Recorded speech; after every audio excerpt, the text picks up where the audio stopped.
Welcome to Comics Bazaar, the channel of comics commentary and arcana. This video features Uncanny X-Men number 175, cover dated November 1983. And this is the 20th anniversary issue of X-Men, so 20 years since 1963 and Stan Lee and Jack Kirby's first issue of the title. So this is an anniversary issue, the cover here by Paul Smith. This happens to be his final issue of a run that began with the double-sized 166.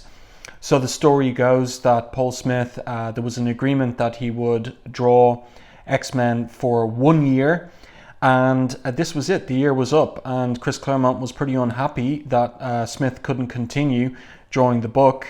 So Smith started at Marvel working on Doctor Strange. Then he had the year on X-Men, and then he went right back to Doctor Strange again. And John Romita Jr. took over. So this is a double-sized issue. There's 38 pages of interior art and story, the first 29 of which are by Paul Smith, so including the cover, that's 30 pages this issue, and then the last 9 are by the subsequent regular penciler on the title, and that is John Romita Jr. So I'll point out the part of the comic where Paul Smith concludes and John Romita Jr. takes over. So the cover, just to say something about it, like we've got a group shot here of the X-Men going up against Dark Phoenix, and of course that would evoke memories for many readers who harked back to the Claremont and Byrne classic run and the Dark Phoenix saga. So a question that has been seeded and building for months up to this is, who exactly is Madelyne Pryor? And could she be the reincarnation of Jean Grey, and therefore Dark Phoenix returned? And it turns out this issue, really the center piece of the issue and the hero of this issue is the man in the middle of the cover, and that is Cyclops. This is a Cyclops-centric issue. So let's open it up to the first page here. So we're on... Our establishing shot here is of the Professor X's mansion. And just interesting to read these first couple of captions. 20 years ago, more or less, Stan Lee and Jack Kirby created the Uncanny X-Men. A lot has changed since then, and indeed, that is the case. So we're mostly looking at the new team here, plus Kitty Pryde, the new team starting with Giant Size X-Men back in 1975. And Kitty Pryde joining in and around issue 129, 130. And what happens is they're cutting down this dead tree on the grounds of Professor X's domain when something shocking happens. And it is something that Storm saw in Japan. It's the Firebird that is the symbol and token of Phoenix, and falling out of the sky, it turns out to be Scott. So quite the little mystery here. Now, we have to wait until the very last page to get our story credits, but the writer is Chris Claremont as ever, penciler Paul Smith, inker Bob Wiacek, letterer Tom Orzechowski, and colorist Glynis Oliver. So this is a really nice couple of pages here. Really like the combination of art and color on these pages. And nice little use of a screen tone here by Bob Wiacek. And I like the page layout as well by Paul Smith. So what happens is Cyclops delivers the news from the end of the previous issue. Dark Phoenix has returned, and Professor X manifests psychically to call the X-Men to report at his study at once. So off they go. And here they are, nice anchor image here of all the X-Men plus Cyclops. Talking with Professor X, Cyclops filling in. Professor X, last night in Alaska, I asked point blank if Madelyne was Jean reborn. In return, I got darn near incinerated by an energy bolt. We saw that at the end of the previous issue, 174. The last thing I remember before Roe caught me outside was Dark Phoenix standing over me laughing. So there's a question here about whether it truly is Dark Phoenix return, because the professor makes the point that what is it he says here? He says their first step must be to find her and learn her intentions, and from there deal with them. As he says here, we are facing a cosmic entity. Storm says we are facing a cosmic entity. Professor Phoenix consumed entire star systems. Would it not be wise to summon reinforcements? And it's a good question. But Professor X is skeptical. He says, "When I'm convinced of the threat, Storm, I sensed Jean's death years ago, but not this miraculous rebirth, and I should have." Okay, so he's going to investigate. He's going to use Cerebro to scan and see whether he can identify Dark Phoenix, but then the systems backfire. Great foreshortening here by Paul Smith, and then Rogue breaks the machine in order to cut the professor loose before he fries, and he's knocked out unconscious, so he's out of the story for the rest of the issue. And of course that means his telepathy is knocked out too, and that's going to be important in terms of identifying what is really going on in the story. So it'll turn out tactical to remove Professor X. So Kitty starts working at the computer systems that underpin Cerebro, and she says, "This is crazy. The safety interlocks have been disengaged. So there's been a saboteur in the X Mansion. Everything's reversed. The professor's powers were amplified, but instead of projecting his psi energy outwards, Cerebro reflected it back at him." And Aurora says, "But how can that be? We saw every move he made. There were no mistakes. The settings were correct." But then we see this happen with Cyclops. So he starts to flame and grin maniacally, and then we have the manifestation of Dark Phoenix here. Turn the page. We've got a full page image of her and her return, and very cool work here. So Aurora thinks Phoenix must have used her own psi powers to sabotage Cerebro. We must counter swiftly with all our strength. So the X-Men go to work immediately, tackling what appears to be Dark Phoenix. But Storm is taken out, and then Dark Phoenix uses her TK powers to crush Colossus. She says here, "My telekinetic power can rend planets asunder. Little rush and it can do considerably worse to you." So he's there doubled over in pain. Great sequence of panels here with Dark Phoenix looking crazy and then just closing her outstretched fingers and Colossus doubling over. Nicely done.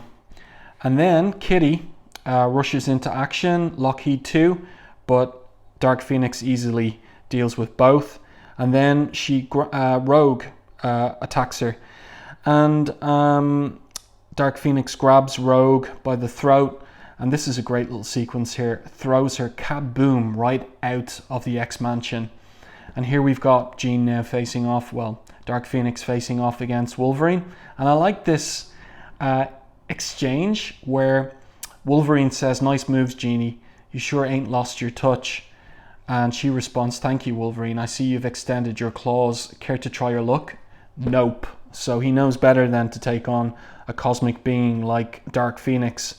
So she says that she's got some errands to run, and when she returns, they can all pick up where they left off, and she's gone. Cyclops is down, other of the X-Men are down, and Aurora asks Wolverine, "You did not fight?"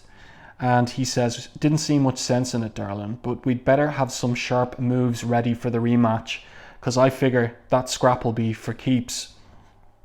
I like this top-down shot in the professor's study here. Nicely done, looking down on Wolverine there, Aurora and Colossus here. Nice work by Paul Smith again. So then we have the X-Men getting ready for the return of Dark Phoenix. They look to contact the Starjammers. Kitty notes that there is interference all across the spectrum, but they get a message, they make contact rather with the Starjammer, and it seems like Corsair has been attacked. The Starjammer has been attacked, Phoenix attacked. He says, "No warning, less chance, other Starjammers, Lilandra dead. He's the only one left," and then it appears to blow up. The last thing he says, "Tell Scott and his brother Alex their old man is proud of them. Tell them I love." And the X-Men are just left in silence with the explosion on screen. So it appears that Corsair and the other Starjammers and Lilandra are gone. So the next port of call is Avengers Mansion. Captain America takes the call, and Aurora's explaining the threat that all of creation hangs in the balance. He wants more details. He's going to summon the others. And then there is a ground-shaking explosion, and they look towards Manhattan. And what do they see except for the Phoenix Firebird? And Ororo says, for a creature who once consumed a world, 5 billion innocent souls, destroying a city is child's play. So here we are down in the infirmary, and we've got Nightcrawler there working the medical equipment, scanning Cyclops there, who it appears is very badly injured. Professor stabilized, and Scott, Nightcrawler says here, physically he's in perfect health. He shouldn't even be unconscious, yet his condition deteriorates by the minute. It's as if Phoenix stripped him of the will to live. And then we move into Cyclops' perspective, and we have him here, his first-person narrative, my eyes open. Wow, I'm floating. I can see Kurt and Ororo and hear them too. They're talking about me. Doesn't sound so good either. My body lies blistered and charred from Phoenix's energy bolt. It's a sickening sight, but that's not what we're seeing here with Kurt and the medical scanning equipment. So there's a little mystery there. And then we pick up with Ororo and Kurt leaving the auto docks to take care of the professor and Scott. And then we catch back up with Scott in what realm? The astral realm, the psychic realm. And he sees himself, or he's walking towards a bright light, and his narrative captions here are interesting. He says, around me I see phantom shapes, people I suppose who've gone before. I start looking for one in particular. Crazy as it sounds, I know she's here. I can feel her presence through the psychic rapport we shared. So that's Jean. I see her. No, I'm wrong, he says. It's someone else, and yet something about her is achingly familiar. And this woman wearing all white says, stop, come no farther. Why not? He asks. This place is not yet for you, my darling boy. So not something Jean would say. So who would say something like that? And he's confused, doesn't want to be sent away, but he tumbles faster and faster into darkness and oblivion. He catches a last glimpse of the woman, her face outlined in a halo of fire. I hear her whispered farewell. Too late, I know her. So, viewers, who could it be? Well, of course, it's his mother. And, you know, bonus points if you can remember Scott Summers' mother's name at this point in the story, but we get it later on, so don't worry too much. And then he wakes up and he comes to, and he realizes Jean is dead. But if that's so, then who or what are we up against? So he thinks back over Madelyne's transformation to Phoenix, blasting him, healing him. Today, Phoenix emerges from him again and he gets burned again. But he looks at himself, not a scratch.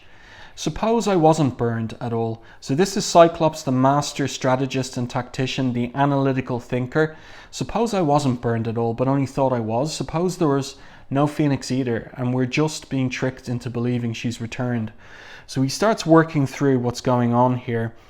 That'd explain why Charles was zapped, to prevent him learning the truth. It'd also explain the time that passed between manifestations. Phoenix could cover the distance from Alaska to here in an instant, so why a 12-hour delay? Unless someone had to fly from Anchorage to New York. But who's that someone going to an awful lot of trouble? And from all indications, his knowledge of the X-Men is as deep as his hate. He plays with reality. Nothing is what it seems, and his plan revolves around Dark Phoenix. Only one person it can be. So, and he concludes here, Lord knows what he's done to Madelyne. It doesn't matter this time. I play by his rules. When I catch him, he's a dead man. And great imagery here on these pages and storytelling by Paul Smith and Bob Wiacek. I love the illustration of Cyclops stealing about the X-Mansion and then making his way 10 minutes later. Okay, so what's he done in those 10 minutes? Well, he set something up. And what's this on his hip? Well, we'll discover shortly.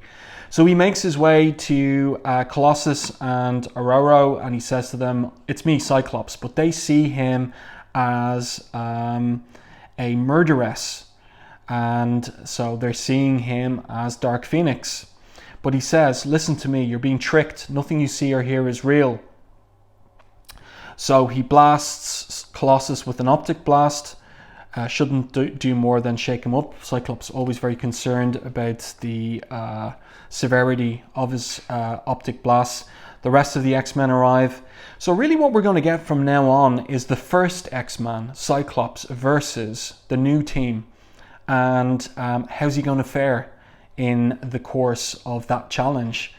So here he is taking out Nightcrawler. It's interesting to see his way of thinking here. Nightcrawler likes to tackle foes from above. So if I scythe my beam across the entire ceiling, I ought to catch him just as he materializes. Bingo. So that is Cyclops, the strategic, tactical thinker. Then Lockheed attacks him, but he's worried. He doesn't know the extent of Lockheed's powers or how much punishment he can take. I can't risk fighting him as I did the X-Men. So he's being very careful here. Then he is tackled by Kitty. He thinks here, I was wondering where Kitty'd show up. Let's see if I can turn her attack to my advantage, which he does. Perfect. Kitty reacted precisely as I anticipated. I caught her off guard. She didn't think to simply let me go. And now rather than crash into the floor and risk serious injury, she's phasing us through. Phasing them through to where? The danger room, yes? So Scott thinks that flash of light in the control booth, probably Nightcrawler teleporting ahead of his teammates. It is Nightcrawler. And Scott has prepared a surprise. I truly wish there was some other way. So the danger room controls backfire on Nightcrawler, knock him out. Here comes the others through the door. I spent precious time after I woke up transferring the danger room control systems into this portable module. It was 10 minutes. He did it all in 10 minutes. Here's where my gamble pays off. So using the room, I can create any environment, any set of combat conditions, literally with the press of a button. So remember now, the danger room, the first danger room in X-Men #1 was simply based on high-tech human technology, but this one now has the benefit of Shi'ar technology given to Professor X by his love, Lilandra. So we're getting a more sophisticated danger room here that Cyclops is using against the team. So here he is hiding in the jungle foliage, and he says here, they think I'm Phoenix. They'll act first, mourn later. That is, they'll kill him. They'll shoot to kill, so to speak. My problem is convincing them of the truth before they blow my head off. They're 5 to my 1, but here the odds are pretty near even. In this room, I control the shape of things. Not only the X-Men will be thrown off balance. By the way, that's interesting because he is manipulating the illusion of reality in the danger room, and that is what the antagonist of this story is doing too, manipulating the illusion of reality. And we turn the page and we're going to see him. Here he is, revealed finally, Jason Wingard. So this is the true foe. So here he is, brilliant Cyclops. You never cease to amaze me. What better ploy to use against a master illusionist than your own illusions? So Wingard is monitoring everything, otherwise known as Mastermind, and he explains what he is up to and what he has been up to for months, comics-wise, to this point. He says to Madelyne when she asks him who he is, I'm a villain, and very soon now, with your assistance, I shall destroy my oldest, most hated foes, the X-Men. And she asks why? What's this all about? Revenge. Okay, so that's Wingard's motivation. Great art on these pages, especially this particular page, really nicely illustrated here. Just 4 panels, close up on Madelyne's face, Madelyne in the Dark Phoenix costume, Wingard atop this kind of hellish throne, drinking his wine and smoking a cigarette. Really nicely done, nicely colored too. So he explains everything here. I've convinced the X-Men that Dark Phoenix has resurrected herself and embarked on a murderous rampage. I shall further convince them, as I've already done with Scott, that you, my dear, are Phoenix to save the universe. They will kill you and thereby destroy themselves. They will have slain not only an innocent, but Scott Summers' beloved. It is a moral blow from which they will never recover. And so she tries to fight him, but of course he's the master of illusion. And he explains really what is motivating him And when she asks why me, he says here, I behold your face and see Jean Grey Phoenix and my own damnation. She made me one with the cosmos. I touched the face, the power, the glory of God. But such an experience is not for a mortal man. It drove me mad. And we saw this. This is a reference to Uncanny X-Men 134, when Jean broke out of Mastermind's control. And because of his violation of her, she made him one with the cosmos, and it drove him mad, as he says here. Eventually I recovered, forever cursed with the memory of what I'd been and could never be again. Thanks to Phoenix, my life is an unending torment, from which not even death will be a release. I cannot avenge myself on her, but I can make those who loved her, the X-Men, suffer in her place. And so then we see who he's been masquerading as in issues 172 and 3, the Japanese crime lord, Oyabun, and also the priest in the previous issue 174, and Scott himself. And Madelyne falls for it, kisses Scott passionately, but Wingard reverts to his actual physiognomy, which is his true ugly face.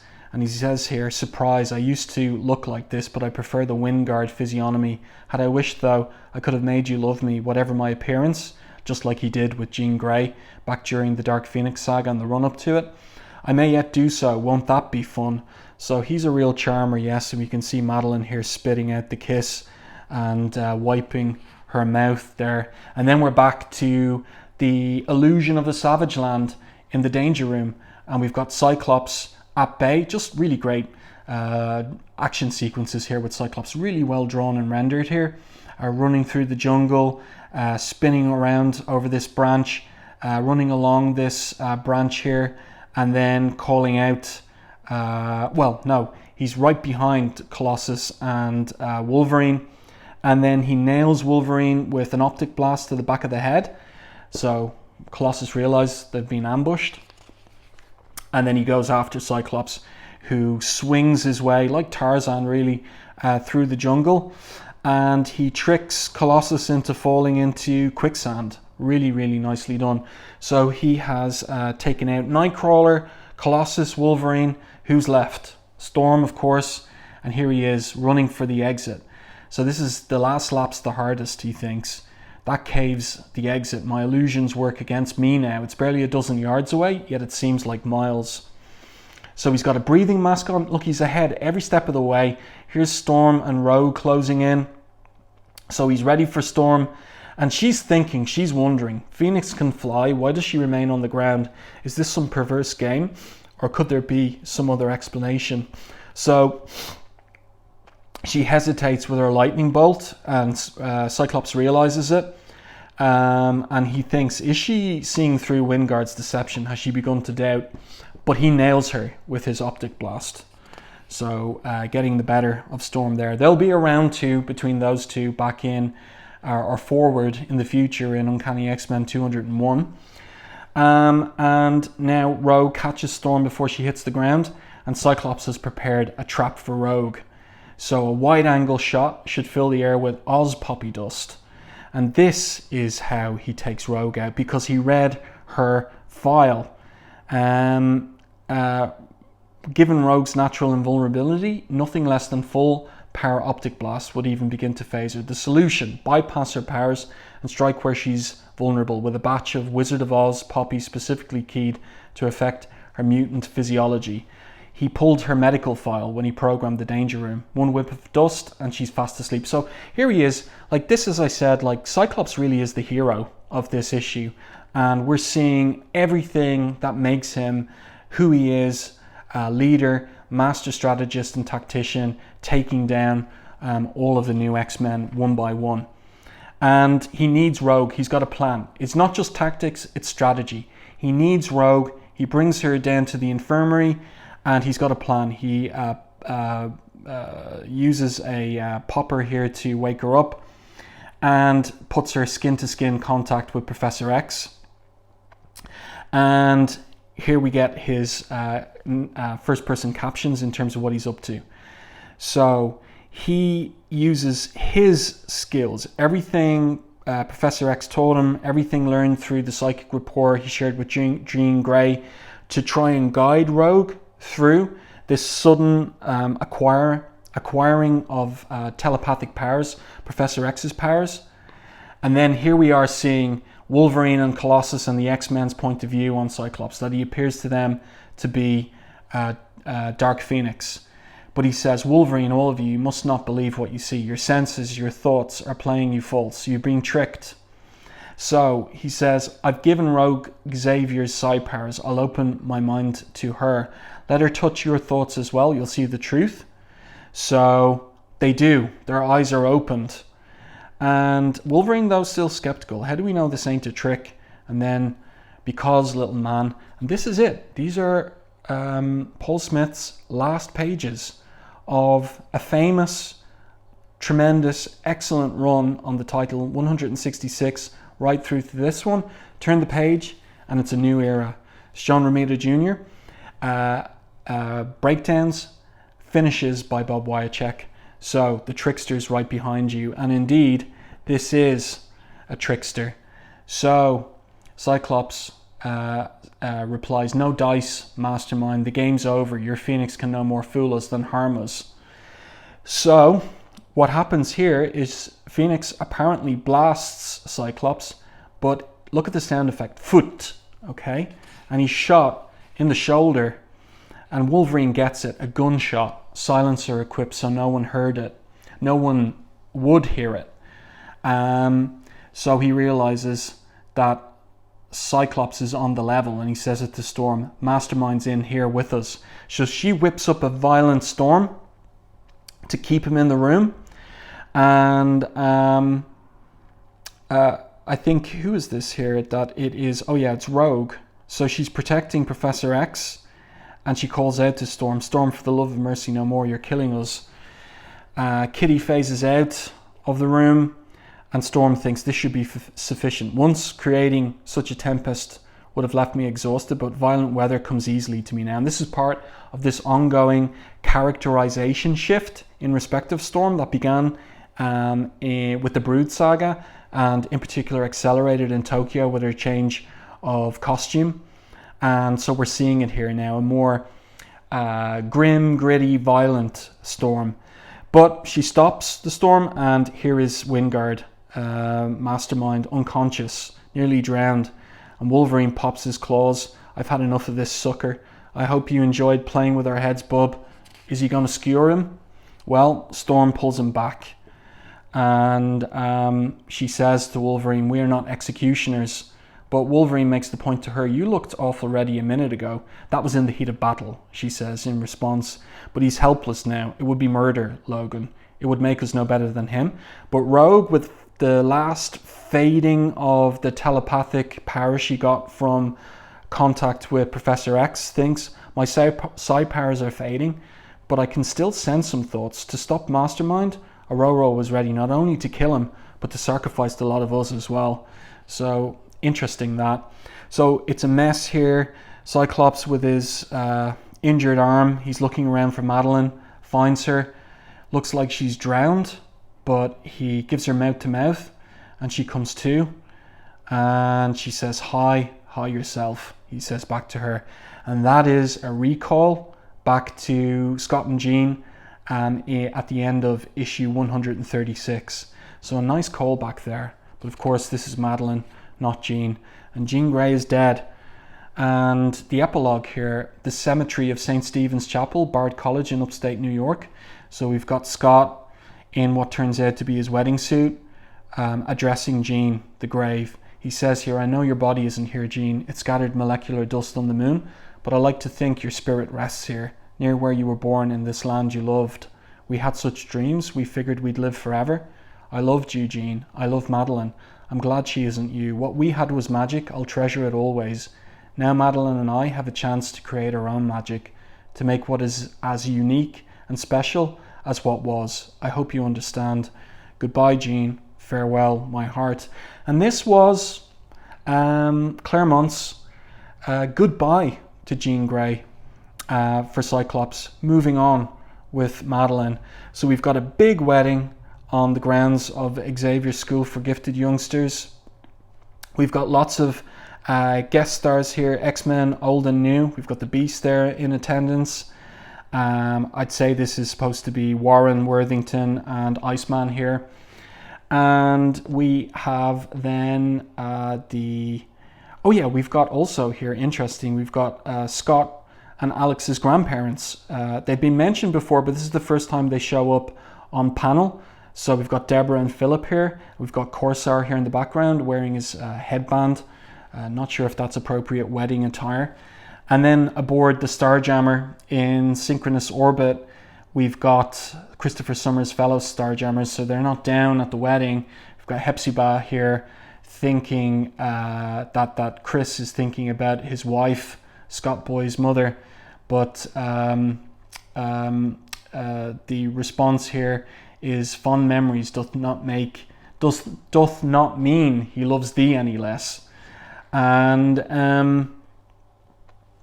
there's the name of Scott's mother, Kate. Okay, and here we have this is an interesting kind of like a sad moment for Wolverine, with his wedding plans coming to nothing at the end of 173.